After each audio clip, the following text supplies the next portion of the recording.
नमस्ते सारस्वते देवे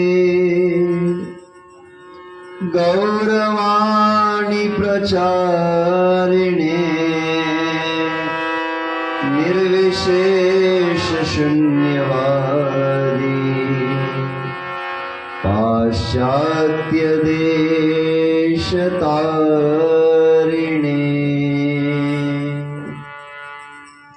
हरेर्नाम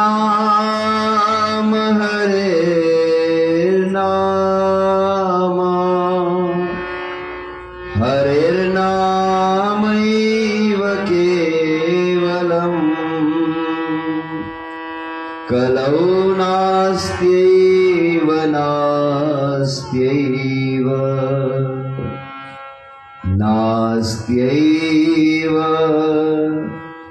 गतिरन्यथा।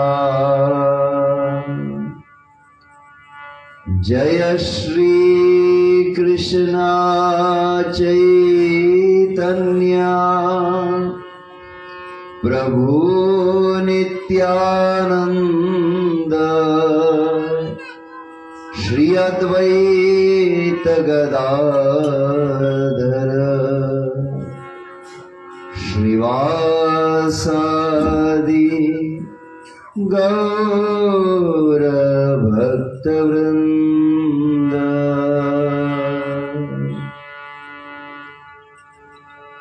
सभी से अनुरोध है इस संध्याकालीन सत्संग में उपस्थित समस्त श्रद्धालु जन इस नाम संकीर्तन में भाग लेंगे। संकीर्तन सभी मिलकर जब एकत्रित होकर भगवान नाम का उच्चारण करें वही संकीर्तन कहलाता है। और संकीर्तन का ही यह प्रभाव है कि वहां साक्षात भगवान को भी बाध्य कर देता है हमारे जीवन में अवतरित होने के लिए। कौन कहते हैं भगवान आते नहीं, द्रौपदी की तरह तुम बुलाते नहीं। तो आइए इस नाम संकीर्तन के लिए सभी उपस्थित भक्तों के चरणों में अनुरोध है अपने मन को एकाग्र करके संसार के समस्त विचारों से निकालकर आने वाले कुछ समय तक हम भगवान की सन्निधि में यह भावना रखते हुए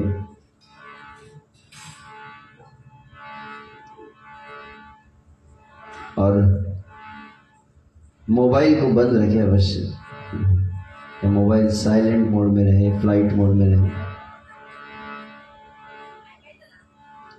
यह आपका अपना व्यक्तिगत समय भगवान के साथ है और यही कामना, यही आशा है, यही प्रार्थना हो कि निश्चित रूप से हमें भगवान की सन्निधि, भगवान की कृपा का कुछ विशेष अनुभव रहे। से सभी से अनुरोध है, सभी हमारे साथ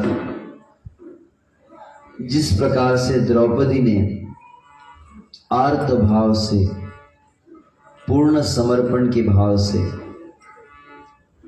अपने दोनों हाथों को ऊपर करके जब पुकारा तो भगवान श्री द्वारकाधीश दौड़े चले आए थे और वस्त्र के रूप में अपना विस्तार किए। तो उसी द्रौपदी के भाव का अनुगमन करते हुए सभी से अनुरोध है, जिन्हें भगवान ने, प्रभु ने दोनों हाथ दिए, अपने दोनों हाथों को ऊपर कीजिए। सभी को दोनों हाथ ऊपर करने और सभी दोनों हाथ ऊपर करके मुख से अत्यंत उच्च स्वर में प्रभु को पुकारना है। हरे कृष्णा कहिए,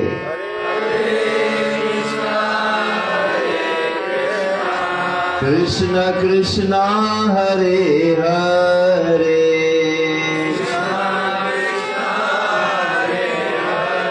हरे राम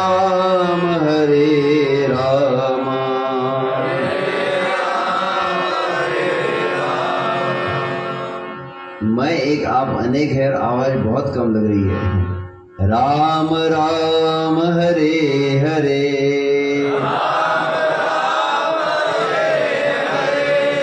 हरे कृष्णा दोस्त कहिए, और दोस्त कृष्णा कृष्णा हरे हरे, हरे राम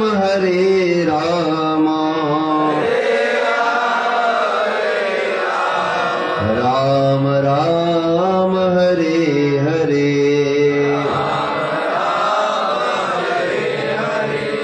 हरे कृष्णा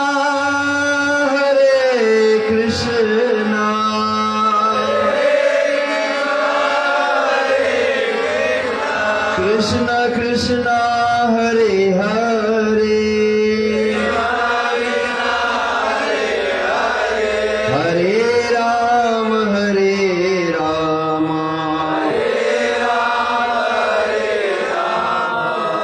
राम राम हरे हरे। बोल कृष्ण कन्हैया लाल की। मुख खोलना तो पड़ेगा। सामने वाले क्या अच्छा, पीछे वालों को आदत ना हो। मुख वो है जो हरि नाम का सुमिरन किया करे, बेकार है वो मुख जो रहे व्यर्थ की बातों में। संसारी बातों के तो मुख चलते ही रहता है। एक नन्हा सा बालक अपने पिता के साथ मार्ग पर चलने लगा। सामने से बहुत बड़ी एकदम जुलूस आ रहा था।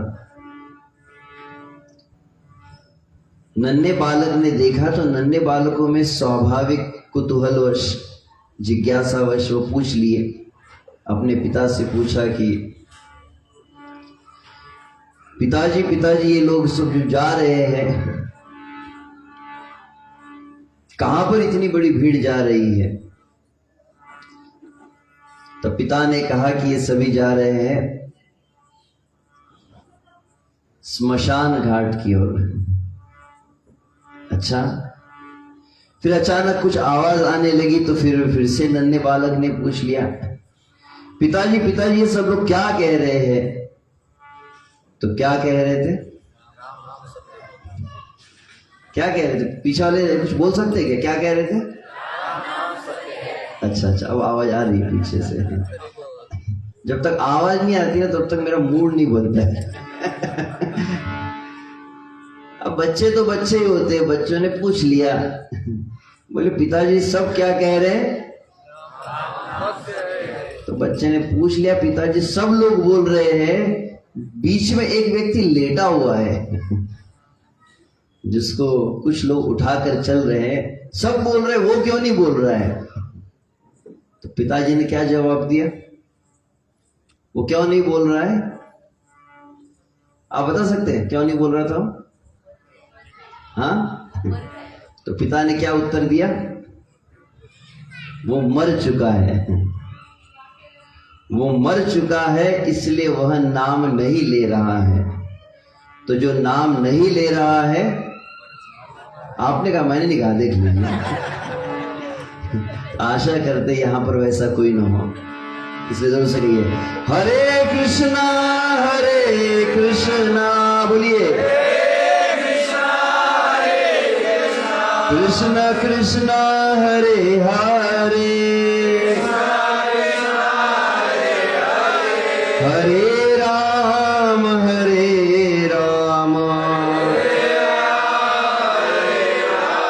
राम राम हरे हरे।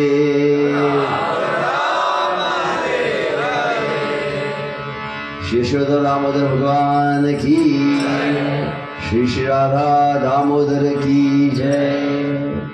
जय में कहना एक विशेष महिमा है। ततो जयम उदीरयेत, सत्संग की कथा की परिपाठी है। समय समय पर प्रभु के नामों का उच्चारण करते जय ध्वनि कहलाती है। केवल भगवान का नाम की जब जयकार की, संसार में तो लोग मोदी की जय, तो गांधी की जय, कई लोगों को अमिताभ बच्चन की जय, तो कोई बोलेगा विराट कोहली की जय है, परंतु जो प्रभु की जय कहता है ततो जयम उदीरये। जब भगवान नाम का उच्चारण हो, भगवान के भक्तों की जयकार जब की जाती है, यह केवल जय शब्द कहना भी अपने आप में बहुत पवित्र कर देता है। उसके जीवन के कई विघ्न और क्लेश कष्ट का हरण हो जाता है केवल प्रभु की जय ध्वनि कहने मात्र से ही। और एक स्थान पर हम सुन रहे थे, जो भगवान की जय कहने का अभ्यास कर लेता है, समय समय पर भगवान की जय हो, कृष्ण कन्हैया की जय हो, राधा रमण लाल की जय हो, जो जय कहता है उसके जीवन में पराजय कभी नहीं आती। श्री राधा गोपाल भगवान की। बिना फायदे के आजकल को कुछ बोलता ही नहीं है हर बात को कह के ही बताना पड़ता है। आइए कुछ समय संकीर्तन सभी भाग लेंगे हृदय से। आप में से कितने लोगों के पास स्मार्टफोन है, जरा हाथ ऊपर कीजिए। तो बोले ये भी कब बात हुई, जीना तो क्या जीना स्मार्टफोन के बिना, अभी तो ऐसी दशा है, इसके बिना तो अस्तित्व ही लगभग संभव नहीं होता, ऐसा लगता है सबका। तेरे बिना क्या वजूद मेरा, ऐसा मन में कुछ लोग सोचने लगते हैं। और वो न हो तो बेचैनी होने लगती, जैसे किसी के श्वास को रोक दिया जाए।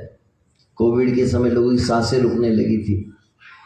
क्षण मात्र के लिए अगर वो आंखों से दूर हो जाता है ये यंत्र, तो ऐसी लगभग अवस्थाएं होने लगती हैं।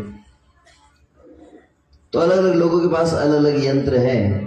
स्मार्टफोन से किसी के पास आईफोन होगा, किसी के पास सैमसंग है, तो आजकल और ये ओप्पो, ओप्पो रहता है, कुछ वीवो रहता है, रेडमी रहता है, कई ऐसे अलग अलग प्रकार के, मुझे इतने नाम भी नहीं पता है, तो कई है। और उसमें भी कई फिर भिन्नताएं होती, मॉडल आता है, तो फिर सीरीज आती है, गैलेक्सी, फिर 5, फिर 6, फिर 7, फिर 9, फिर 10।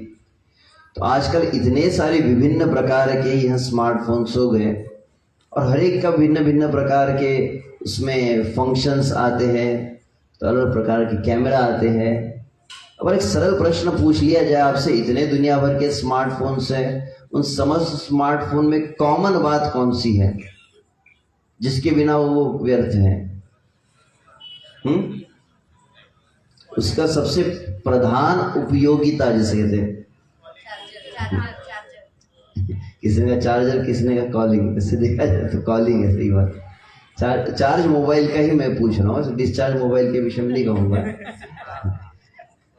तो डिस्चार्ज मतलब तो राम नाम सत्य ही है, परंतु जो चार्ज मोबाइल है तो लोगों बहुत सही बात कही। सरल शब्दों में से कहते हैं कनेक्टिविटी। कोई आईफोन हो, कोई सैमसंग हो, कोई ओप्पो हो, कोई वीवो हो, कोई भी मोबाइल क्यों ना हो, परंतु मोबाइल है परंतु उसमें कनेक्टिविटी ना हो तो उसका उपयोग नहीं है। कितने का मोबाइल है? कहते 1 लाख का मोबाइल है। 1 लाख का मोबाइल है परंतु एक भी डंडी नहीं है, सिग्नल ही नहीं है उसके ऊपर, तो उसके आचार डालेंगे उसका, तो उसकी उपयोगिता या उसका सार्थकता है कि जब वो कनेक्ट हो पाए।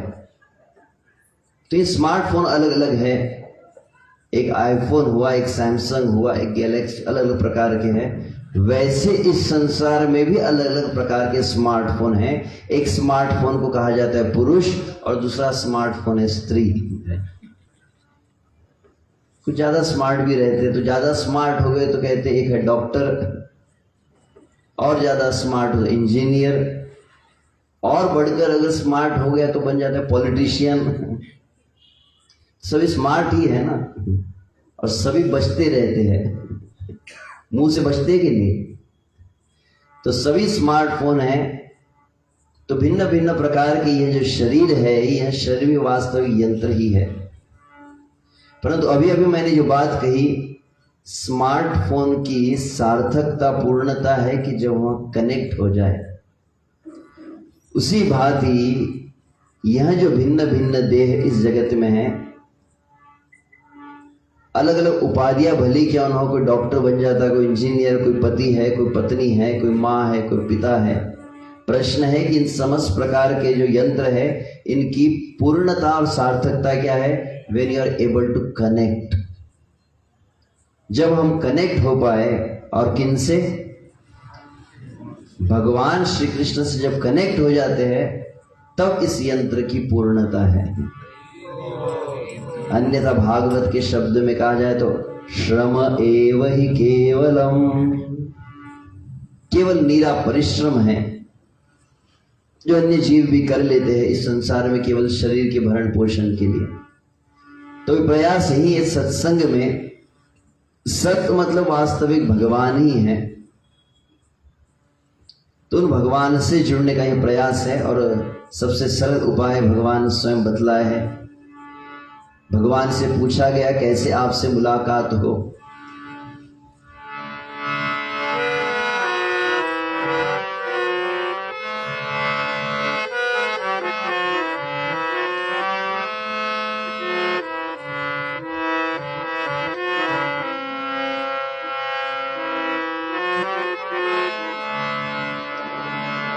जब संत मिलन हो जाए,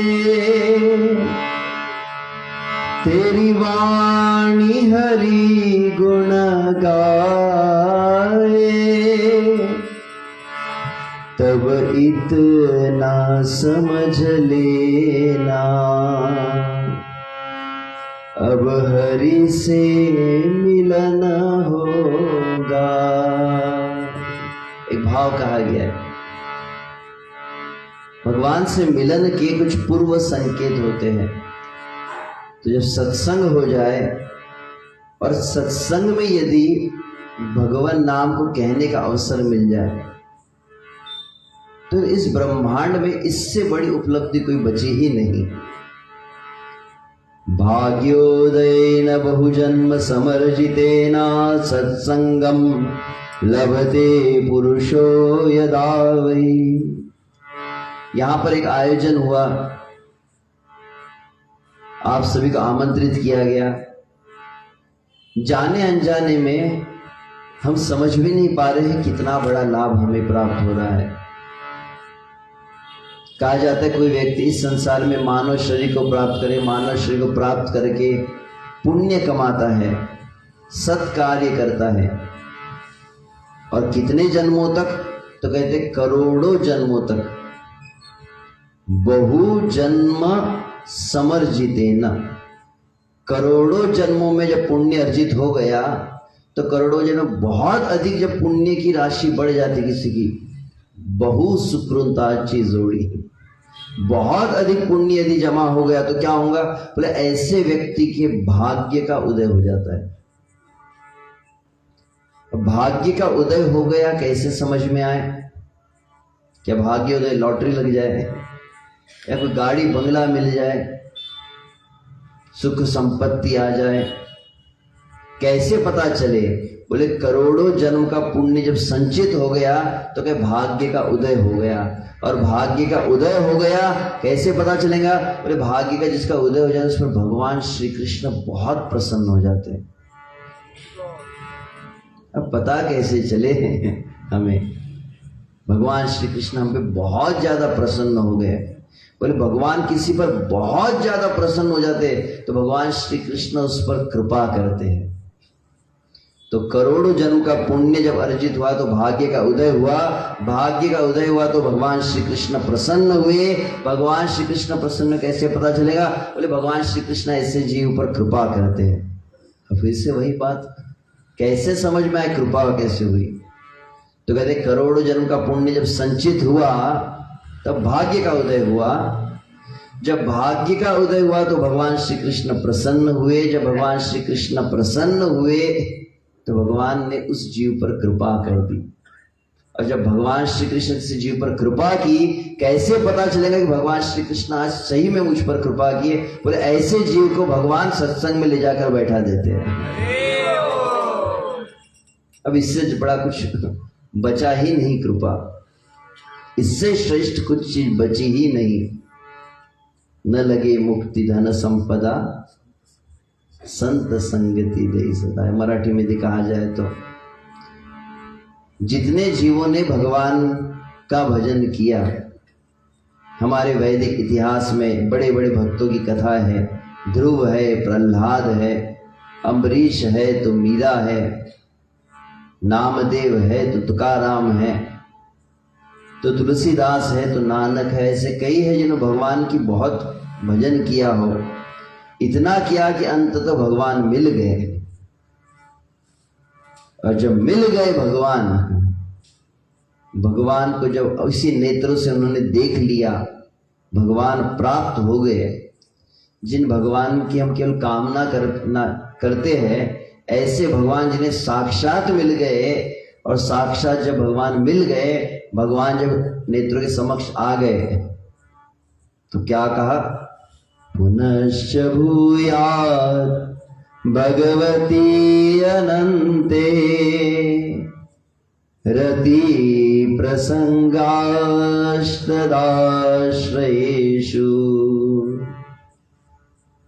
परीक्षित इस प्रार्थना को की जीवन के अंत में, हे भगवान, पता नहीं मुझे मुक्ति मिले न मिले, शायद पुनः इस संसार में भटकना पड़े, परंतु जीवन में प्रभु एक ही बात देना है। 3 बातें मांगी उन्होंने। पहली की, जैसे भी जहां कहीं भी भेजो मुझे, अपनी भक्ति करने का अवसर जरूर देना मुझे। और दूसरी बात उन्होंने कही, भगवान कहीं भी भेज दो, परंतु एक काम जरूर करना। क्या? तो बोले कि आपके भक्तों का संग मुझे प्रदान करना।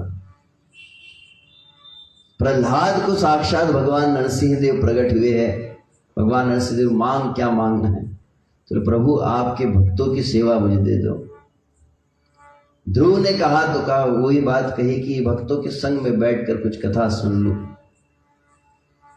तो हम जानते नहीं, यहां पर आप किसी अपने निज पुरुषार्थ से कोई पहुंच नहीं पाया है।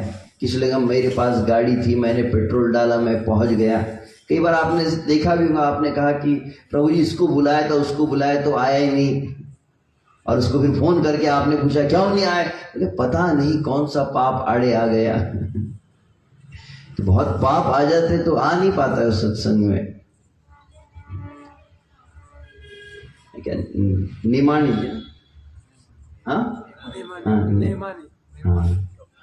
डॉक्टर साहब है, उन्होंने यहाँ पर आपको आमंत्रित किया। अब निश्चित रूप से कोई राह चलता व्यक्ति तो यहाँ प्रवेश नहीं कर पाएगा। तो हरे कृष्ण के चिन्ह जिनके माथे पर हो, शायद वो आ जाए। अन्यथा जिनको उन्होंने आमंत्रण दिया है वे ही आ सकते हैं ना। तो डॉक्टर साहब ने जिन्हें आमंत्रण दिया, वे ही, जो आमंत्रित है वे ही आ सकते हैं। तो भगवान के सत्संग में संपूर्ण सांगली शहर में से जिन जीवों को भगवान श्री कृष्ण ने चुना है, वही श्री कृष्ण के सत्संग में आ सकते हैं, और कोई चीज नहीं। तो कुछ विशेष चुने भगवान नजर घुमा रहे थे। भगवान का शिष्य क्या में चल रहा, आज के कार्तिक मास की क्या त्रयोदशी, लगभग चतुर्दशी और 2 ही दिन शेष है। तो आज के दिवस में कौन ऐसा विशेष भाग्यशाली जीव है जिन पर भगवान की दृष्टि पड़ी है, और वे ही जीव यहाँ पर आ पाए हैं। तो ठीक है, मुझे कहना है कुछ तो आइए कुछ क्षण के लिए, तो ऐसा ही है सत्संग। ठीक, मैं कुछ क्षण के लिए कह ही देता हूँ, फिर ही अब गाएंगे तो फिर कह नहीं पाएंगे, कहेंगे तो गा नहीं पाएंगे।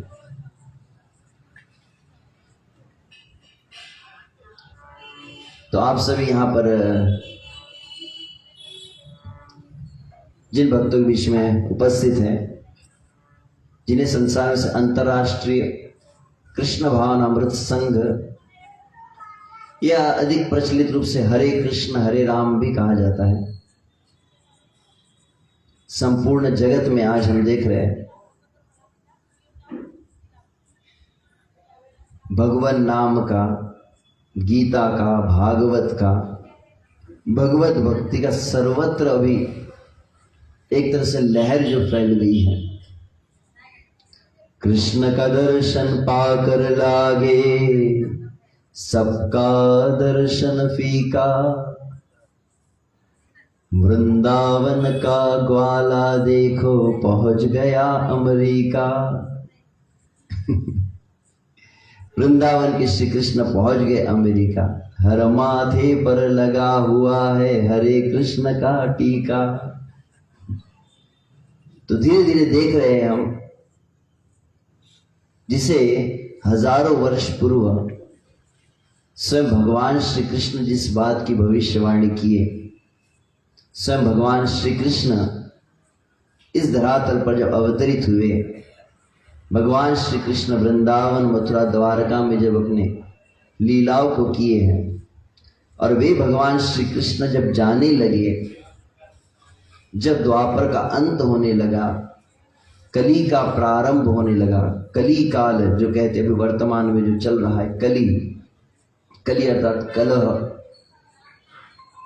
जहां पर बात बात पर झगड़े होते हैं। आजकल तो भाई भाई में हो और पति पत्नी तो फिर नॉर्मल बात है, पिता पुत्र में हो, मित्रों में हो, संबंधी में हो, समाज में हो, देश में हो, या फिर इजराइल वाले हो या रशिया वाले हो या यूक्रेन वाले हो, हर जगह पर जिस प्रकार लगभग 3-4 वर्ष पूर्व सर्वत्र महामारी का जब प्रकोप हुआ, सर्वत्र कोरोना से लोग ग्रसित होने लगे और संपूर्ण वायु में कोरोना के विषाणु कहते हैं, कोरोना के विषाणु फैल गए थे। और तब कहा जाता था 2 गज की दूरी, मास्क है जरूरी। तो सभी मास्क पहन रहे थे। क्यों? क्योंकि वायु भी संक्रमित हो चुकी थी, संपूर्ण वायुमंडल में भी वहां विषाणु फैल चुके थे। तो व्यक्ति केवल अगर बाहर निकल जाए और सांस ले तो व्यक्ति फिर प्रभावित हो जाएगा, क्योंकि हवा चल रही थी, कोरोना की हवा। तो वैसे ही कलयुग की हवा चल रही है अभी। तो कली मतलब कलह, तो कलह की हवा मतलब यहां पर व्यक्ति सांस लेने पर भी क्रोध आने लगता है। यहां पर व्यक्ति श्वास लेगा तो उसमें काम, क्रोध, ईर्ष्या, द्वेष अपने आप बढ़ने लगते हैं। ऐसी हवा है। तो इसीलिए सर्वत्र यह जो कली का जो प्रभाव फैल रहा है, और क्रमशः धीरे धीरे हम देख रहे हैं जिस प्रकार से चाहे अनाचार हो, दुराचार हो, व्यभिचार हो, सब बढ़ते ही जा रहा है और क्रमशः और अधिक बढ़ने वाला है। घर घर में अभी देखा जाए, एक जमाना था जब लोग मिलकर रहते थे। हमने हमारे बचपन में देखा है, जॉइंट फैमिली, समझो जॉइंट फैमिली जानते होंगे। हमने अपने घर में देखा है ननिहाल में, जब हम जिस घर में पले बड़े, तो हमारी माँ के लगभग तो 5 तो भाई और 5 तो बहनें थी। हम जब गांव में जाते थे छुट्टियों में, तो सभी मामा मौसी सभी के बच्चे एकत्र, ऐसा लगता था बहुत बड़ी कोई क्रिकेट टीम एकत्रित हो गई है। ऐसा मिला जुला बहुत बड़ा परिवार था। परंतु तो जमाना ही चला गया है। हमारे परम पूज्य श्री लोकनाथ स्वामी महाराज कहते, पहले कोई भी व्यक्ति को आशीर्वाद दिया जाए तो कोई भी स्त्री आती थी तो साधु संतों के पास तो आशीर्वाद देते, अष्टपुत्र सौभाग्यवती भव। मान लीजिए आज कोई माता आ गई और ऐसा हमें आशीर्वाद देने लगे, तो आशीर्वाद तो बाद में लेंगी, पहले चप्पल उठा लेंगे। अष्टपुत्र कौन 8 संभालते बैठेगा। तो जमाना बदल गया, बोलते हम दो, वह भी जमाना चला गया, अभी वो भी बोलने लायक नहीं रहती। हम दो, हमारे 2 कहते थे, उससे भी आगे बढ़ चुके अभी तो। और एक जमाना था जब हम 2 और हमारा 1 कहते थे। एक ही बहुत है। अभी क्या है, तो अभी वर्तमान में जो चल रहा है, इसको तो है पता नहीं सांगली में उतना प्रभाव पहुंचा है कि हमने प्रत्यक्ष देखा ही से। हम जहाँ से नागपुर में है, पूना, मुंबई में अभी क्या चल रहा है, बोले डिंक चलता है। डिंक समझता है? DINK, डिंक फैमिली कहते हैं। डिंक मतलब हमारे एक श्रीमान सार्वभौम प्रभु जी वे इस शब्द को बता रहे थे। तो डिंक अर्थात डबल इनकम, नो किड्स। मतलब पुरुष और स्त्री दोनों ही बस पैसा कमाओ, मौज करो। मैं कोई एक युवक युवती का विवाह हुआ, वो ऐसे मंदिर में चले आए, बोले प्रभु जी आशीर्वाद दीजिए। तो मेरे मुंह से निकल ही गया कि अब आगे का क्या विचार है। कहते मैंने आगे क्या विचार है, तो उस हिसाब से प्रार्थना और आशीर्वाद हो। विचित्र लगा, एकदम मन को खिन्नता, थोड़ा दुख भी हुआ। भक्त ही थे, बुरा मत मानिए। और वो बहुत पढ़े लिखे, उसमें जो माता है, उन्होंने स्त्री है जो न विवाहिता, जो पर आया मेरे सामने दंपति, वो माता जी के मुख से निकल गया, प्रभु जी बहुत झंझट और झमेला है। स्त्री के जीवन का सर्वोच्च सुख कहा जाता है जिसे, उसे स्त्री के मुख से कह दिया है कि कौन करे झंझट। तो आजकल तो ये ऐसी दशा हुई है धीरे धीरे, तो लोग तो चाहते भी नहीं है, और इसीलिए फिर वो तो विवाह भी नहीं रहा, लिव इन रिलेशन आदि चलने लगा है। पता नहीं यहाँ शायद न हुआ हो, परंतु सर्वत्र है। तो कली का कुछ केवल प्रकोप में दिखा रहा हूं धीरे धीरे। रामचंद्र कह गए सिया से, ऐसा कलयुग आएगा। तो कली बहुत ही भयानक होने वाला है। तो वही भगवान श्री कृष्ण जब धरातल से जाने लगे, उस समय साक्षात भगवती भागीरथी गंगा प्रकट हुई है।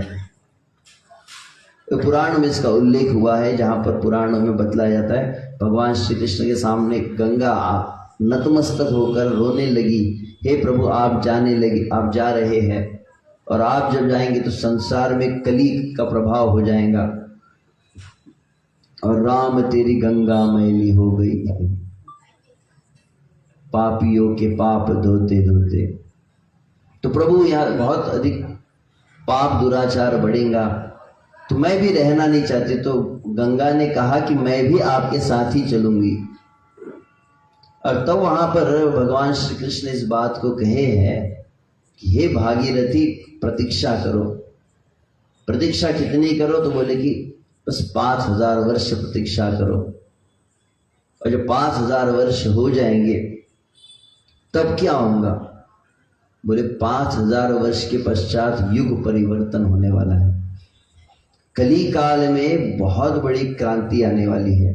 कौन सी क्रांति होंगी? तो उसके कुछ लक्षण वहां पर भगवान कहे कि कली काल में जब क्रांति आएंगी तो क्या होगा? संपूर्ण संसार में, संपूर्ण भूमंडल में चारों ओर केवल और केवल वैष्णवों का एक छत्र साम्राज्य प्रस्थापित हो जाएगा। सर्वत्र भगवान श्री कृष्ण के भक्त ही देखे जाएंगे। ये पहले कही गई थी बात, लिखी हुई थी, जो अभी अभी देख रहे हैं। आज से लगभग 50 साल पहले, 60-70 साल के सोचा भी नहीं होगा कि अमेरिका में, रशिया में, ऑस्ट्रेलिया में, चाइना में, जापान में, पाकिस्तान में, सभी जगह पर भगवान का नाम लिया जाएगा। यहाँ पर हमें अगर आग्रह किया जाए, हमारे मन में संकोच भी आ जाता है, पर तो वहाँ तो रास्ते पर नाचते हुए गाते हैं लोग।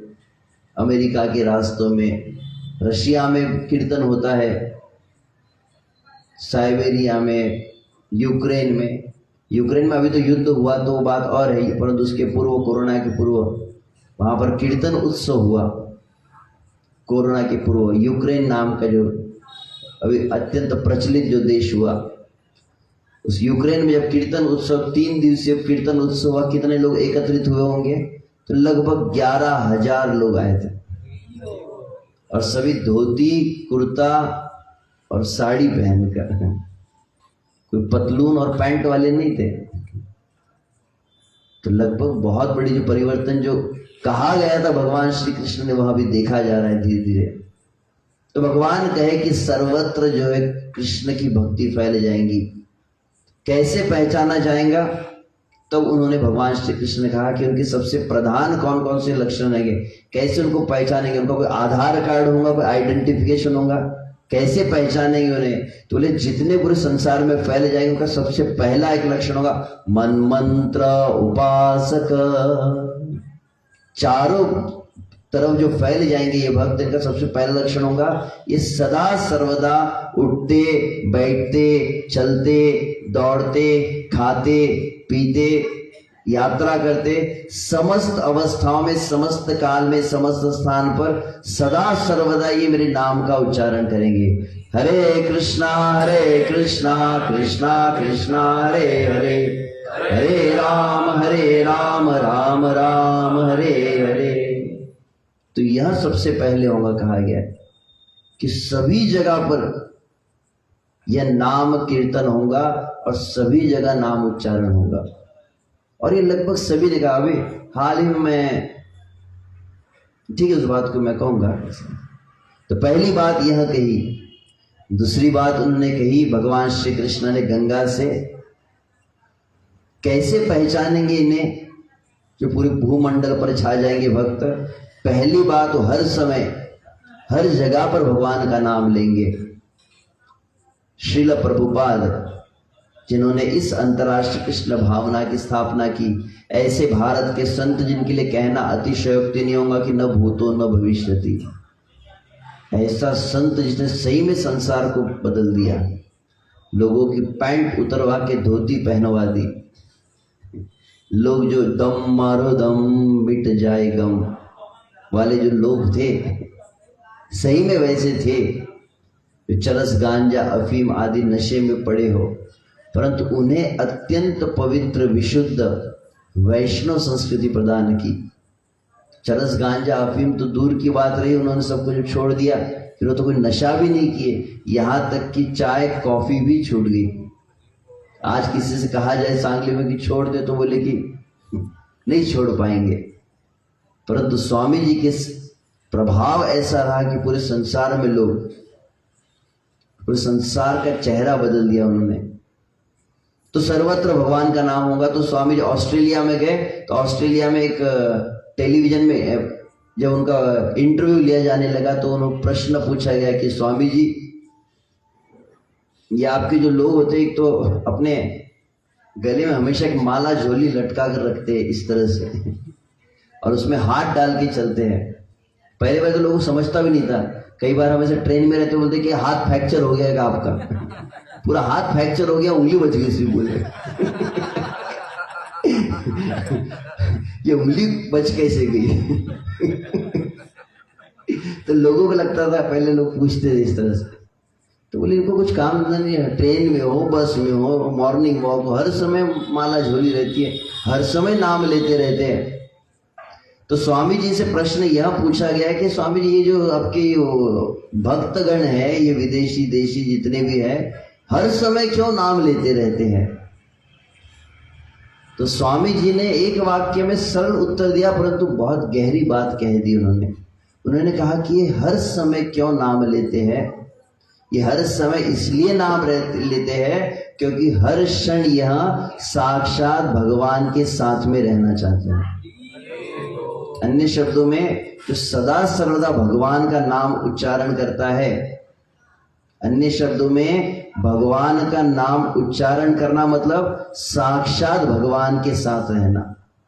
और इसका अर्थ यह हुआ कि भगवान का नाम ही साक्षात भगवान है। नाम नामी में भेद नहीं, जिसे कहते हैं। बार बार जब प्रेरित किया जाता है यहाँ पर कि भगवान का नाम लीजिए, क्यों भगवान का नाम लीजिए? क्योंकि जैसे जीवा पर भगवान के नाम को उच्चारण किया जाता है, साक्षात भगवान हमारी जीवा पर प्रकट हो जाते हैं, भगवान का हमें सानिध्य प्राप्त होता है, और इसीलिए भिन्न सुख और आनंद की अनुभूति होती है। तो सबसे पहला बात उन्होंने कही कि भगवान का नाम लेंगे। तब भगवान श्री कृष्ण के कैसे पहचाना जाएगा? तो कहीं पूरे संसार में जितने लोग ये भक्त बन जाएंगे। दूसरी बात होगी, प्रतिदिन नियम के साथ, आप में से कितने लोग खाना खाते हैं अगर पूछा जाए तो? ये पूछने वाली बात रही, उसके बिना तो रह नहीं पाते। जैसे नियम से हम भोजन करते, नियम से हम शरीर के निर्वाह के कार्य करते, वैसे नियम से प्रतिदिन ये भक्त जो है श्रीमद् भागवत का पाठ करेंगे, प्रतिदिन भागवत को पढ़ेंगे, भागवत को सुनेंगे। इसी बात को मुझे स्मरण हो रहा था कि मैं विदर्भ क्षेत्र से आया हूँ। विदर्भ नागपुर आप सुने होंगे, नागपुर अमरावती वह क्षेत्र है विदर्भ, जहाँ पर रुक्मिणी महारानी का स्थान है। आप विट्ठल भगवान के क्षेत्र के, हम रुक्मिणी मैया के क्षेत्र के हैं। यहाँ पर पांडुरंग है पंढरपुर में, वहाँ पर रुक्मिणी महारानी है। तो उस विदर्भ में ही एक संत हुए हैं, कुछ लगभग शायद 60-70 साल पहले हुए, गुलाबराव महाराज, बहुत बड़े संत हुए, जिनको भगवान श्री कृष्ण का अनन्य भक्त भी कहा जाता है। यहाँ तक कहा जाता है उन्हें भगवान के प्रति को गोपी भाव प्राप्त हुआ था। जो कुछ भी, और उन्होंने भगवान श्री कृष्ण के विषय में बहुत सुंदर बातें कही है। तो उनके लिखान में से किसी ने मुझे एक बात बताई, जिसमें उन्होंने इस बात को स्वयं कहा ही है, लगभग 60-70 साल पहले की बात है। वहाँ पर गुलाबराव महाराज के कि बहुत शीघ्र मुझे ऐसे लक्षण दिख रहे हैं कि बहुत शीघ्र ऐसा समय आएगा जब केवल हिंदू ही नहीं, अन्य समस्त जाति, यहाँ तक उसमें उन्होंने कहा कि यवन जाति के लोग भी श्रीमद् भागवत को पढ़ेंगे और पढ़ाएंगे। तो लगभग देख रहे हैं हम। अभी पुरुषोत्तम मास था, पुरुषोत्तम मास में क्या हुआ, बोले भागवत सप्ताह हुआ। कहाँ पर? पाकिस्तान में। श्रीमद् भागवत महापुराण की सांगली में हुआ कि न हुआ पता नहीं, परंतु पाकिस्तान में भागवत कथा हुई। तो धीरे धीरे देख रहा है कि सर्वत्र नाम हो रहा है, सर्वत्र भागवत को नियम से पढ़ा जाएगा। आज जगत के किसी भी कोने पे चले जाते हैं, जहाँ कहीं हरे कृष्ण भक्त है, जहाँ कहीं पर भी राधा कृष्ण के मंदिर है, सीताराम के, विट्ठल भगवान के मंदिरों की स्थापना की गई, जगन्नाथ जी के मंदिर बने हैं, वहाँ पर नियम से प्रतिदिन भागवत को सुबह पढ़ा जाता है। और तब तीसरी बात उन्होंने कही, ऐसे जो भक्त रहेंगे जो सर्वत्र नाम लेंगे, सर्वत्र भागवत को पढ़ेंगे। और एक बात, कैसे पहचानेंगे इनको? इनका और एक विशेष नियम रहेगा। कौन सा नियम रहेगा? मद उच्चिष्ट मन मंत्र उपासक। मद उच्चिष्ट अर्थात ये जितने संसार में लोग रहेंगे, इनका एक नियम रहेगा, जो कुछ खाएंगे मुझे अर्पण करके ही ग्रहण करेंगे। मतलब केवल और केवल श्री कृष्ण का प्रसाद लेंगे। और सर्वत्र आज देखा जाता है, जो मांस मटन मदिरा आदि में लगे थे, आज वहां पवित्र शाकाहारी, जिसमें प्याज लहसुन भी न, ऐसा पवित्र भोजन भगवान को अर्पण करके सर्वत्र वहां सेवन कर रहे हैं, ग्रहण कर रहे हैं।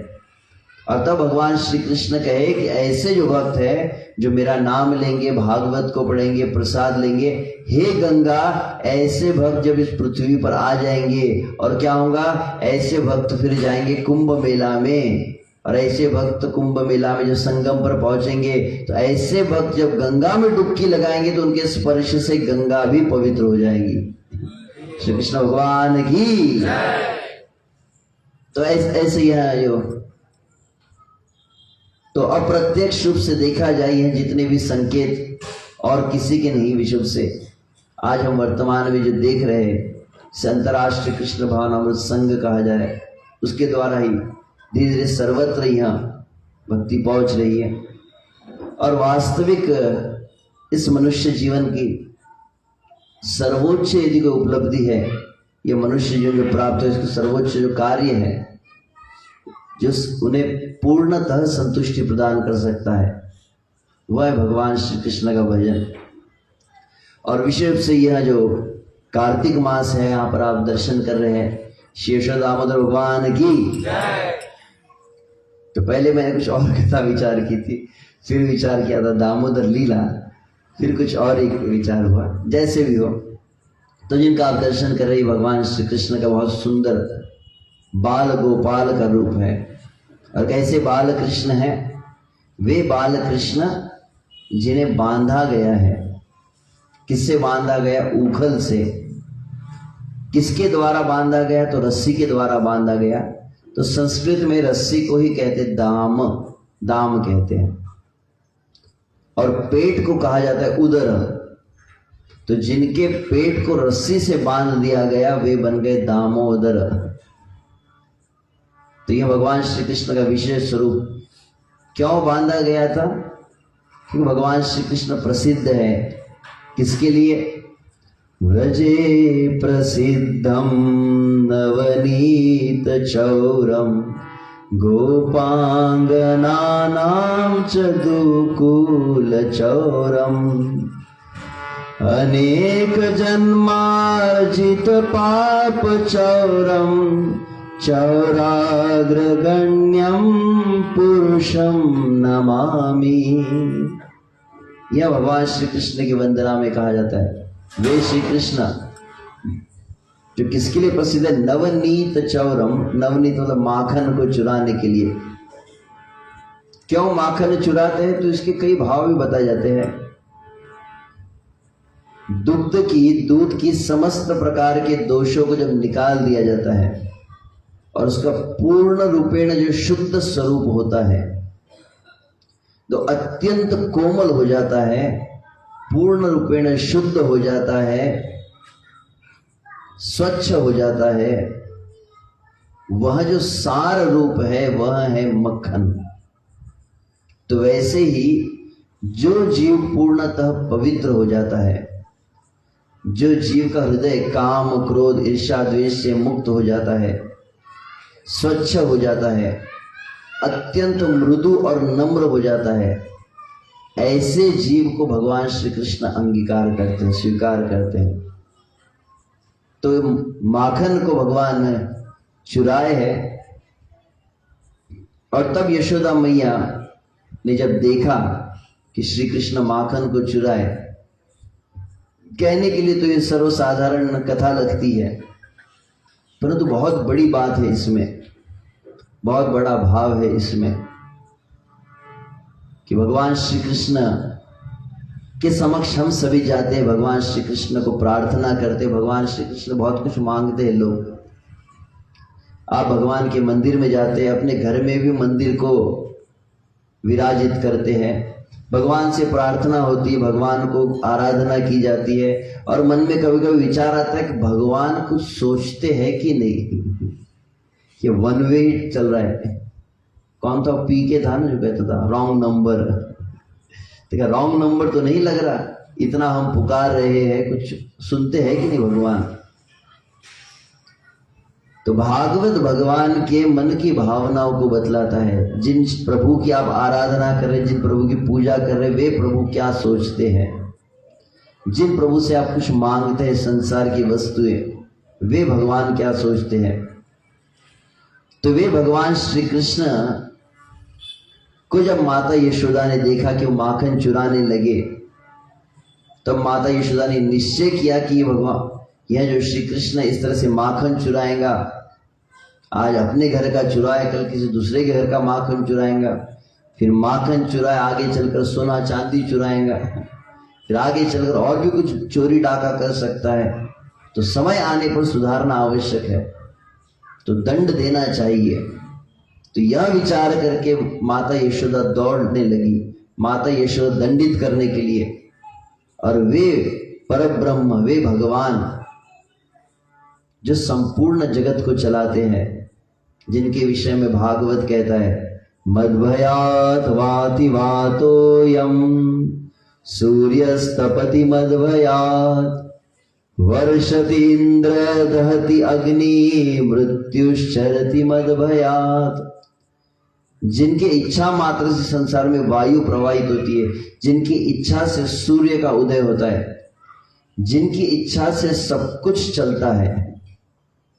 वर्षति इंद्र, इंद्र वर्षा करते, दहति अग्नि, अग्नि ताप देती है जिनकी इच्छा से।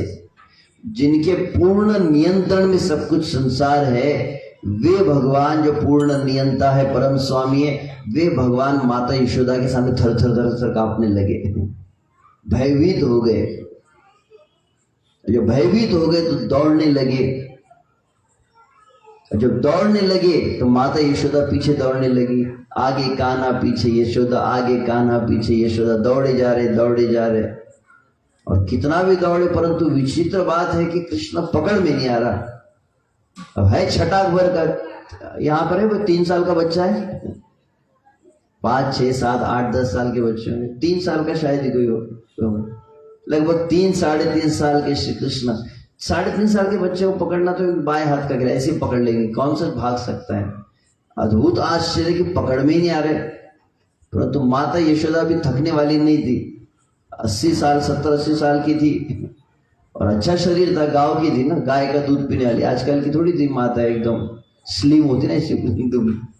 गांव की माता अच्छी होती है खाने पीने वाली। यशोदा मैया भी अच्छी मोटी थी तो यशोदा मैया फिर भी दौड़ी जा रही है पकड़ने के लिए श्री कृष्ण को, तो श्री कृष्ण पकड़ में ही नहीं आ रहे थे। और अंत तो बहुत माता यशोदा दौड़ने लगी, बहुत दौड़ने लगी, अंत तो थकने लगी। तब कृष्ण को दया आई और श्री कृष्ण रुक गए। जैसे ही श्री कृष्ण के माता यशोदा हाथ पकड़ लिया, जैसे हाथ पकड़ा, अब कृष्ण पहले केवल भयभीत थे। जो संसार को डराते हैं वे भगवान भय से कांप रहे थे। और जैसे माता यशोदा ने हाथ पकड़ा तो क्या हुआ, रुदंतम मुहुर्नेत्रम युग्मम वृजंतम। बहुत जोर जोर से श्री कृष्ण रोने लगे, आंखों से आंसू की धाराएं बहने लगी। हर बार जब श्री कृष्ण रोते थे माता यशोदा पकड़ के श्री कृष्ण आंसू को पोंछती थी। और जो मैया आंसू को पोंछ रही थी, आज वही मैया मारने पर तुली है। वो आंसू कौन पोंछेगा मेरे। तो कृष्ण अपने हाथों से ही आंसू को पोंछने लगे। तो पूरा काजल जो फैल गया, तो पहले ही काले है, काले में और काला हो गया मुंह काला कर दिया इन्होंने अपना रुदंतम मुहुर्नेत्रम युग्म कराम भोजम युग्मेन। अपने हाथों से आतंक नेत्रम, भगवान के नेत्र आतंकित, तो भगवान भयभीत हुए, भगवान आंसू को पोंछ रहे, लग रहा है अब क्या होगा क्या होगा। माता यशोदा हाथ में छड़ी थी, छड़ी देखी तो और जोर से रोने लगे। आज तो बहुत धुलाई होने वाली है। तो यशोदा मैया को दया आ गई, अरे बेचारा बच्चा है, अभी मार दिया तो रो रहा है। कहीं रोते रोते कई बार क्या होता है, बच्चों की सांस भी ऊपर चढ़ जाती है, सांस रुक जाती, ज्यादा रोने लगे तो माता यशोदा की ज्यादा रोएगा तो कुछ बीमार भी हो सकता है। तो अचानक माता यशोदा ने छड़ी फेंक दी। तो जैसे ही छड़ी फेंक दी तो थोड़ी राहत की सांस मिली, हाँ बच गया, अब पिटाई नहीं होगी। अगले क्षण क्या हुआ, माता यशोदा ने रस्सी उठा ली। अब देखा तो अब रोना तो रुकने का नाम ही नहीं ले रहा। पहले छड़ी हाथ में थी तो लगा था कि 2 मिनट में मारेंगी, 2-4 छड़ी मारेंगी और निकल जाएंगे। परंतु रस्सी हाथ में ली, मतलब आज तो बड़ा पनिशमेंट मिलने वाली है, आज रस्सी से बांधा जाएगा। तब यशोदा, अब कल्पना कीजिए 3-3.5 साल के बच्चे की कमर कितनी होती है, छोटी सी कमर होती है। तो माता यशोदा हर रोज ही वस्त्र पहनाती थी, माता को अंदाज होगा कितनी कमर है। तो उस हिसाब से माता यशोदा ने रस्सी ली और किससे बांधा जाए, तो उखल थी, उखल के साथ बांधने का प्रयास किया। परंतु जैसे बांधने गई तो क्या हुआ, एक विचित्र अद्भुत बात देखी गई वहां पर। जैसे बांधने गई तो बराबर 2 उंगली रस्सी छोटी हो गई, बंधने की जगह पर 2 उंगली छोटी हो गई। अद्भुत चमत्कार। ऐसा छोटी सी तो बच्चा था और रस्सी बड़ी थी, परंतु रस्सी छोटी कैसे हो गई। पेट बड़ा नहीं और रस्सी छोटी हुई नहीं, परंतु बालक बंधा नहीं। फिर भी यशोदा ने हार नहीं मानी। यशोदा बोला दूसरी रस्सी लेके आओ। तो दूसरी रस्सी को गांठ से बांधा गया, फिर दूसरी रस्सी जोड़ी गई और जैसे ही जोड़ने गए फिर से 2 उंगली छोटी हो गई। 1 नहीं, 2 नहीं, 3 नहीं, 4 नहीं। अब जिनके घर में गाय रहती है उनके घर में रस्सी होती है कि नहीं। हर एक गाय की रस्सी लगती है ना, कितनी रस्सी लगती है, कम से कम 2 तो लगती है, हमने सुना है। एक गले में रहती है और फिर जब दूध दोहन करना होता है तो पैर में बांधी जाती है रस्सी। तो कल्पना, ये माता यशोदा नंद की यहाँ पर कितनी गैया थी, बोले 9 लाख गैया। तो कल्पना को कितनी रस्सी होंगी, 18 लाख। इतना ही नहीं, वहां पर तो यहाँ तक कहा जाता है ब्रज में गीतों में कि जब श्री कृष्ण को यशोदा मैया बांधने निकली, गोकुल की रस्सियां खत्म होने लगी। अपने घर की छोड़ो, दूसरे पड़ोस को लेके आओ रस्सी, लेके आओ। तो 1 घंटा हुआ, 2 घंटे, 3 घंटे, तमाशा हो गया। आज की ताजा खबर, पूरे रास्ते के लोग निकल के आ गए, क्या हो रहा, बोले यशोदा कृष्ण को बांधने जा रही है, बंध ही नहीं रहा है। परंतु यशोदा मैया भी हिम्मत हारने को तैयार नहीं थी, बांधी जा रही, बांधी जा रही, बांधी जा रही। जितनी रस्सियां जोड़ो बराबर 2 उंगली कम, जितनी रस्सियां जोड़ो बराबर 2 उंगली कम। तो बहुत बड़ी चमत्कार था ये। और क्या श्री कृष्ण बतलाए हैं, एवं संदर्शिता ही अंग, क्षमा चाहते, दृष्ट्वा परिश्रमं कृष्णं कृपयासित स्ववंदने। क्या कहा गया? ये 2 उंगली अर्थात क्या है? हम सभी भगवान की पूजा कर रहे हैं, हम सभी भगवान की आराधना कर रहे हैं और लगता है कि भगवान हमारी बात सुन ले। क्या वो सुने? कोई जबरदस्ती है क्या? कोई तुम्हारा कोई प्रेशर है कि भगवान कोई दबाव है? क्यों भगवान सुने? किस जीव के साथ भगवान आदान प्रदान करते हैं? किस जीव की बात को भगवान सुनते हैं? किस जीव की बात का भगवान रिप्लाई करते हैं? तो ये 2 बातें होनी चाहिए, तब भगवान उसके जीवन में बंध जाते हैं। हम चाहते भगवान से कनेक्ट, मैंने प्रारंभ यही भी किया था ना, the perfection of the life is to connect with Krishna.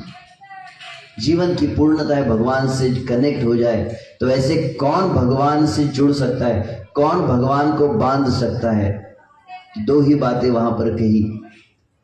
क्या 2 बातें थी जो यशोदा कृष्ण को बांध नहीं पा रही थी? तो वहां पर दृष्ट्वा परिश्रमम कृष्ण, पहली बात कौन सी है? पहली बात है कि परिश्रम। कृष्ण ने क्या देखा कि यशोदा ने बहुत ज्यादा मेहनत की, बहुत मेहनत की। कितनी मेहनत की कि आखिर दम तक हिम्मत नहीं हारी। तो वैसे ही भगवान श्री कृष्ण किसे प्राप्त होते हैं? जो भगवान के लिए प्रयास करता है। इस संसार में किसको आइए प्रभु जी भगवान के मंदिर आइए, तो प्रभु जी जब भगवान स्वयं बुलाएंगे तब आ जाएंगे। भगवान को बुलाए नहीं। ऐसा लगता है जैसे भगवान अभी नया स्मार्टफोन खरीदेंगे और इस व्यक्ति का मोबाइल नंबर लेंगे, फिर खुद भगवान डायरेक्ट कॉल करने वाले हैं। भगवान तो हम सभी को बुला ही रहे हैं। भगवान कैसे बुलाते हैं?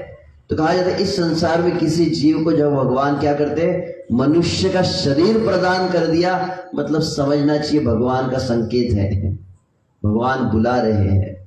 ये मानव शरीर दिया जाता है किस लिए? हृदयम आद्यम सुलभम सुप्लवम। यह देह जो प्रदान किया गया है इसका मूल प्रयोजन है। यह देह भोजन करने के लिए नहीं है, यह देह जो व्यापार नौकरी आदि करने के लिए नहीं है, बीवी बच्चे आदि के लिए नहीं है। यह देह को दिया गया है भगवान श्री कृष्ण का भजन करने के लिए। क्या हुआ? बोले एक व्यक्ति था और व्यक्ति नौकरी करता था, जॉब करता था बहुत बड़ी कंपनी में। तो कंपनी कहाँ पर थी? बोले सांगली में, है ना? सांगली में कंपनी होगी, मान लीजिए, ना हो तो मान लीजिए आप। तो सांगली में वो कंपनी में काम करने वाला व्यक्ति, और एक समय की बात थी कि एक समय उनके जो मालिक थे उन मालिक ने कहा कि हम आपको एक विशेष असाइनमेंट देते हैं, ये कार्य आपको करना है और इस कार्य को करने के लिए आपको कहाँ भेजा जाएगा? आपको क्या? आबू धाबी ठीक है, सिंगापुर ले ली, सिंगापुर आपको भेजा जा रहा है। सिंगापुर में आपको यह कार्य करके आना है। अब इसने तो बाप जन्म में सांगली से बाहर कभी निकला नहीं था। सिंगापुर मतलब ऐसा कोई स्वर्ग की प्राप्ति हो गई। सिंगापुर जाएंगे, सिंगापुर जाएंगे। तो उसने तो कहा कि बहती गंगा में हाथ धो लिया जाए, तो बीवी बच्चों सबको लेके जाएंगे, अकेला क्यों जाएंगे? बच्चों का बंद करो स्कूल वगैरह, बाद में देखेंगे, छुट्टी ले लो 1 महीने के लिए, कार्तिक हम व्रत करेगा सिंगापुर में। तो बीवी को बच्चों को सबको तैयार किया, फिर पासपोर्ट वीजा सब कुछ हुआ और वो कंपनी के असाइनमेंट के लिए निकले। हुआ 15 दिन का उनका कार्य था। वो गए वहां पर पत्नी को लेकर, बच्चों को लेकर, काफी सैर की, मौज मजा किया, वहां पर सब कुछ देखा, साइट सीइंग हुई।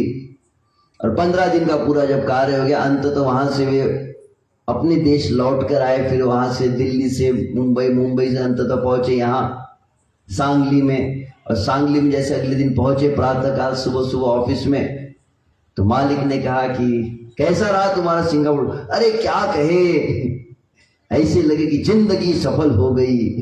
तो सिंगापुर देव पावला, क्या मतलब प्रभु भगवान ही मिल गया, ऐसा लग रहा था। सिंगापुर मिल गया हमको, तो ऐसे लग रहा था कि सिंह हम वहां पर सिंह कर रहे थे उस पूर में। तो सिंगापुर में गए थे। तब अंततः मालिक ने कहा कि ठीक है आप गए, बहुत अच्छा काम किया, परंतु जिस काम के लिए भेजा तो काम हो गया? तो बोले कि बॉस मैं अपनी पत्नी और बच्चों को लेकर सिंगापुर गया था, बहुत अच्छी बात है, परंतु जिस काम के लिए भेजा था वो हो गया। बॉस मैंने वहां पर सभी स्थानों पर घूमा, सैर की, अरे अच्छी बात है, परंतु जिस काम के लिए भेजा था वो हो गया। तो बोले बॉस मैंने अपने बच्चे के लिए नया लैपटॉप खरीदा। अच्छी बात है, परंतु जिस काम के लिए भेजा था हो गया। अरे बॉस मैंने बहुत महंगा वाला कैमरा भी खरीदा। अरे ठीक बात है, परंतु जिस काम के लिए भेजा था वो हो गया।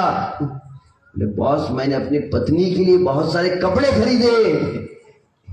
अरे ठीक बात है, परंतु जिस काम के लिए भेजा था वो हो गया क्या? बॉस मैंने अपने लिए नया आईफोन लिया। अब बॉस का टेम्परेचर गर्म होने लगा। मैं पूछ क्या रहा हूं तुम्हें, जिस काम के लिए भेजा था वो हो गया। तो कहता कि बॉस मैंने आपके लिए भी कुछ उपहार लेके आया, ये लीजिए। बोले नालायक, जिस काम के लिए भेजा था वो हो गया। तो बोले बॉस इतना सब कुछ लाया, काम करना तो भूल ही गया। तो बोल तेरे साथ क्या सलूक किया जाए। प्रश्न है कि क्या करेंगे बॉस उसके साथ। तो जिसको मानव शरीर दिया, किस काम के लिए दिया था कि जाएंगा और क्या करेंगा, सांगली में भक्ति करेंगा, और भक्ति रहेगी एक तरफ, अलग ही संसार में लग गया। क्या कहा जाता है, शतम विहाय भोक्तव्यम सहस्त्रम स्नानमाचरेत, लक्ष्यम विहाय दातव्यम कोटिम त्यक्त्वा हरिम भजेत। कुछ चीजों को प्रायोरिटी देनी चाहिए अपने जीवन में। तो क्या कहते हैं, बोले सब सामने खाना आ जाता है ना, अभी आ रहा है शायद, आने वाला है। तो कहते शतम विहाय भोक्तव्यम कहा जाता है, जब भोजन सामने हो तो 100 काम एक तरफ रख देने चाहिए। शतम विहाय, 100 काम एक तरफ जब भोजन सामने आ जाए, उस समय दूसरे काम नहीं करने चाहिए। भोजन के समय अन्न पर ब्रह्म, तो साक्षात भगवान का कृपा मिलती है अन्न के रूप में, तो तुरंत भोजन ग्रहण करना चाहिए। दूसरी बात क्या है, बोले शतम विहाय भोक्तव्यम सहस्त्रम स्नानमाचरेत। भोजन खाने का समय है तो बोले 100 काम छोड़ के भोजन किया जाए। और फिर दूसरी बात अभी डाइजेस्ट नहीं होंगी, क्या कहते हैं, स्नान करने का समय है तो बोले 1000 काम छोड़कर स्नान करना चाहिए। अब नवंबर दिसंबर की ठंड बढ़ने लगी तो लोगों को ये बात अटपटी लगेगी, परंतु बात सही है। शास्त्र कहता है भोजन आ जाए तो बोले 100 कार्य को छोड़ दिया जाए। स्नान करने का अवसर आए, किसी तीर्थ में हो, कभी पवित्र कार्तिक का मास है, कोई चंद्रभागा में हो, कोई गंगा यमुना के तट पर हो, तो बोले 1000 काम को छोड़कर पहले स्नान करना चाहिए। और कभी पवित्र कार्तिक का मास है, कोई पूर्णिमा है, क्या भी तुलसी विवाह हुआ ना, कभी ग्रहण आ जाता है, तो वह विशिष्ट जब मुहूर्त आ जाता है, उस मुहूर्त में दान का सहस्त्र गुना फल मिल जाता है।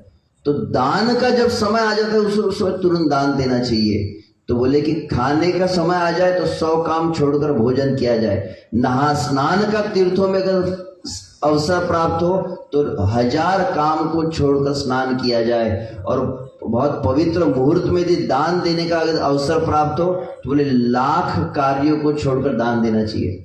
शतम विहाय भोक्तव्यम सहस्त्रम स्नानमाचरेत, लक्ष्यम विहाय दातव्यम, 1,00,000 कार्य को छोड़कर दान करना चाहिए। और कोटिम त्यक्त्वा हरिम भजेत, और मनुष्य शरीर प्राप्त हुआ है बोले करोड़ काम को एक तरफ रख के सबसे पहले हरि का भजन करना चाहिए।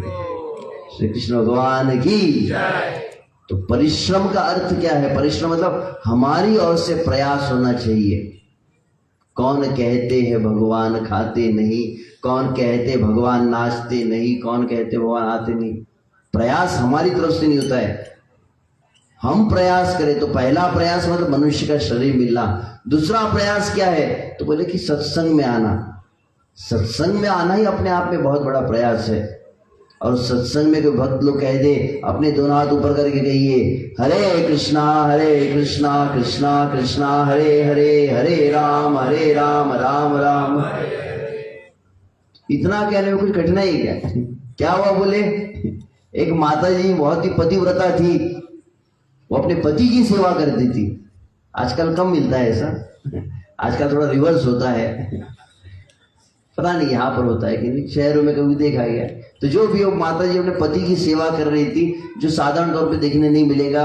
और कैसे सेवा करती थी, बोले बहुत ही भक्ति भाव था पति के लिए।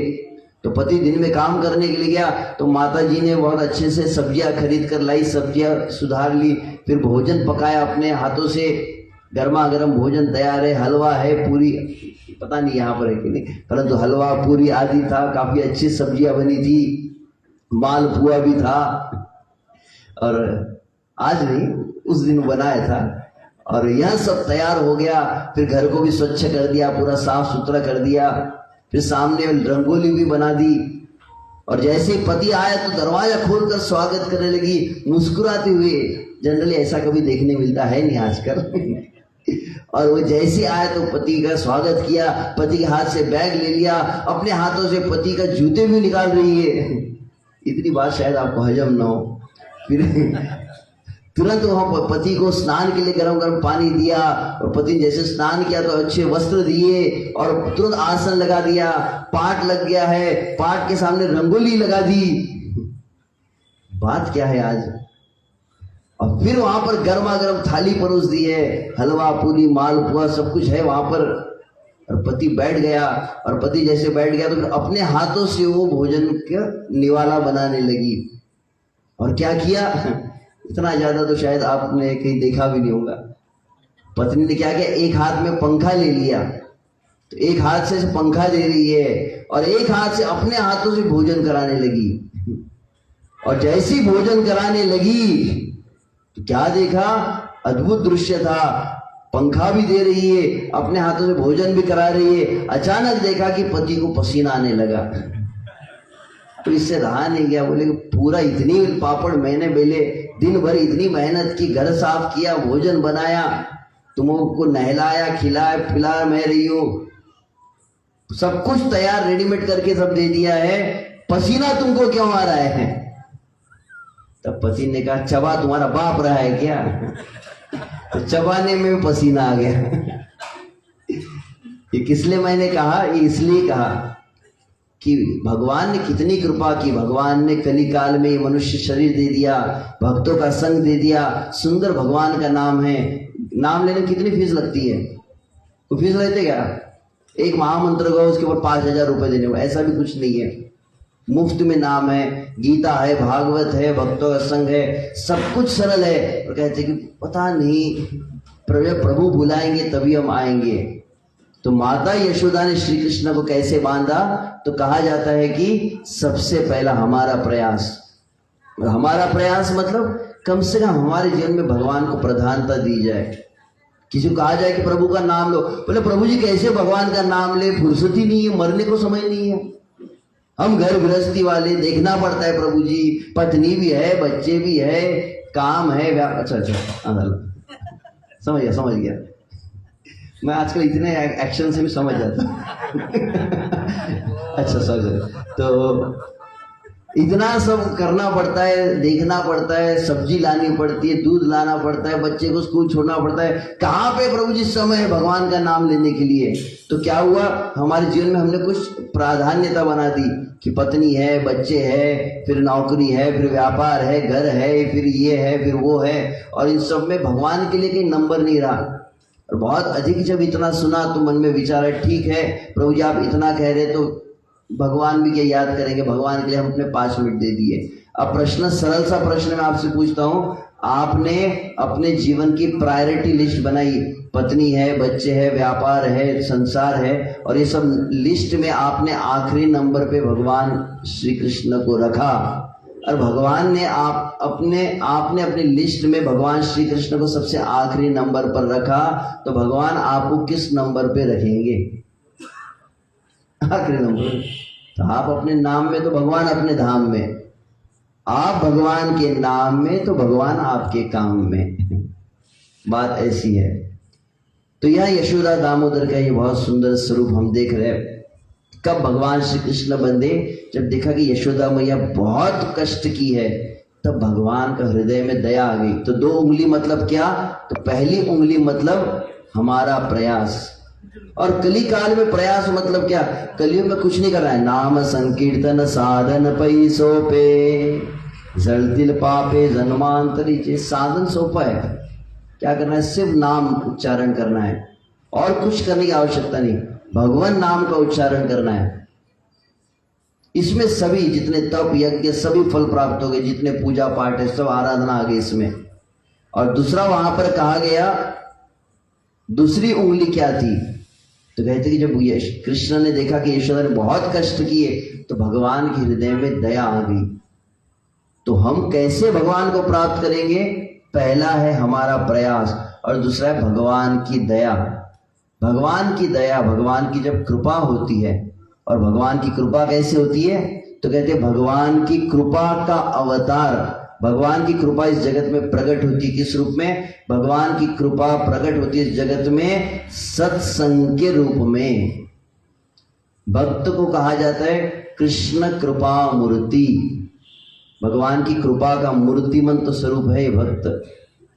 तो हमारे जीवन में जो भगवान श्री कृष्ण को बांधना चाहते हैं, भगवान श्री कृष्ण हमारी प्रार्थना को स्वीकार करे, भगवान श्री कृष्ण हमारे प्रार्थना उत्तर दे, तो क्या कार्य करना है? दो कार्य अवश्य करने हैं कि हम भगवान के लिए प्रयास करें, भगवान की ओर चलने का प्रयास करें। तू चल 2 पग, मैं चलूं पग 60 कहते हैं। भगवान 2 कदम में सुदामा ने थोड़ा पोहे दिए तो भगवान ने तो सोने की नगरी लुटा दी। थोड़ा प्रयास करें, भगवान बहुत करते हैं। तो बहुत बहुत धन्यवाद आप सभी का। क्षमा चाहते हैं, काफी अधिक समय लो, तो अधिक समय न लेते हुए यहाँ पर कार्तिक मास का वैसे कई बातें मन में थी, परंतु मैंने जो भी कहा भगवान की प्रेरणा से, तो कार्तिक मास की विशेष महत्ता है। कार्तिक मास का असीम करोड़ों गुना फल है। केवल इस कार्तिक मास में एक महीना आपने एक पुण्य में कहने जाओ तो 7 दिन कथा हो जाए।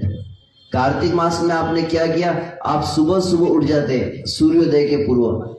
सूर्योदय के पूर्व उठने मात्र से क्या होता है? उस व्यक्ति को सुंदर रूप प्राप्त हो जाता है। कार्तिक मास में सुबह सुबह उठकर आपने स्नान कर लिया तो क्या होता है?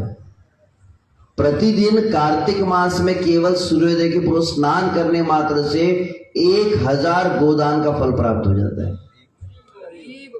अब क्या हुआ? कार्तिक मास में आप भगवान श्री कृष्ण के मंदिर में गए। भगवान श्री कृष्ण अपने घर से पैदल चलते चलते चलते चलते अब भगवान श्री कृष्ण के मंदिर में गए, भगवान के मंदिर की प्रदक्षिणा की। तो जितने कदम आपने कार्तिक मास में भगवान के मंदिर, भगवान के तीर्थ की परिक्रमा में लगाए, वो हर एक पग रखने पर 1 अश्वमेध यज्ञ का फल प्राप्त होता है। और उस कार्तिक मास में यदि कोई दीप लेता है अपने हाथ में और श्री कृष्ण के सामने दीप अर्पण कर दे तो क्या कहना? तो कहते आप देखा टेलीविजन, आप अपने घरों में देखते हो टेलीविजन को कैसे आप यूज करते हो? लाइक रिमोट कंट्रोल होता है। रिमोट कंट्रोल तो दूर से आप पूरी तरह से नियंत्रण में करते हो उस टेलीविजन को। उस प्रकार से जो व्यक्ति कार्तिक मास में केवल दीप उठाकर भगवान श्री कृष्ण अर्पण करता है, कहते भगवान उसके कंट्रोल में आ जाते हैं। श्री कृष्ण भगवान की असीम महिमा है इस कार्तिक मास के। लगभग 1 लाख दीप दान का फल प्राप्त होता है केवल कार्तिक में। यदि भगवान के सामने एक दीप दिखा दे तो विश्व से 1 महीना करना चाहिए। परंतु उसमें भी अभी आप अगर कर पाए तो कहते कि चातुर्मास एक विशेष व्रत होता है। कोई 4 महीने का व्रत करे, परंतु कोई 4 महीने का व्रत नहीं कर पाए तो क्या करना चाहिए? बोले कम से कम 1 महीना कार्तिक का व्रत करना चाहिए। और 1 महीना कार्तिक का व्रत नहीं कर पाए तो बोले अंतिम 5 दिन होते उसके तो भीष्म पंचक। ये अंतिम 5 दिन का कोई व्रत कर लेता है तो बोले चातुर्मास का और पूरे कार्तिक मास का व्रत का फल प्राप्त हो जाता है केवल 5 दिन व्रत करने से। उतना भी नहीं कर पाए तो कम से कम 5 दिन के व्रत में 1 दिन तो भी कम से कम दीपदान कर दीजिए, उतना भी पर्याप्त है। तो आप सभी को अवसर यहाँ पर दे रहे हैं हमारे सांगली के वक्त विशेष रूप से। अब एक समय नहीं लेते, हम भगवान की दीप आरती होती है, आप सभी को शायद आए दीपदान, तो सभी को दीप दिए जाएंगे आपके हाथों में। और भगवान यहाँ पर विराजमान है श्री कृष्ण जी दामोदर के रूप में।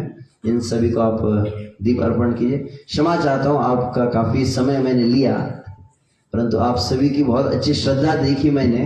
भक्त बहुत प्रेम से श्रद्धा के साथ सुन रहे थे तो इसीलिए मन में थोड़ा उत्साह बना। तो बहुत बहुत धन्यवाद आप सभी का जो यहाँ पर सांगली में कार्तिक मास में अवसर प्राप्त हो आप सभी के बीच में भगवान हरि की कुछ चर्चा करने का। हरे कृष्णा कृष्ण कृष्णा हरे हरे, हरे राम राम राम हरे हरे। श्री यशोदा दामोदर भगवान की, श्री कार्तिक मास की, श्री कृष्ण भगवान की, श्री श्री विठल रुक्मिणी भगवान की, श्री श्री राधा गोपाल की, श्रील प्रभुपाद की जय। निताय गौर प्रेमानंदे हरि हरि बोल। हरे कृष्ण। हरे कृष्ण। तो प्रभु जी ने बहुत सारे विषयों को स्पर्श करते हुए जगह और हमें ज्ञान प्रदान करने का प्रयास किया। जैसे कि मैंने आपको प्रारंभ में कहा था, प्रभु जी क्या है, ज्ञान के भंडार है, लेकिन समय कभी कभी अलाउ नहीं करता, इसलिए उस कथा को विराम देना पड़ा, इसलिए हम क्षमा चाहते हैं। अभी मेरे मन में एक इच्छा जागृत हुई थी कि नेक्स्ट टाइम प्रभु जी के 3 दिन की कथा रख सकते हैं हम लोग।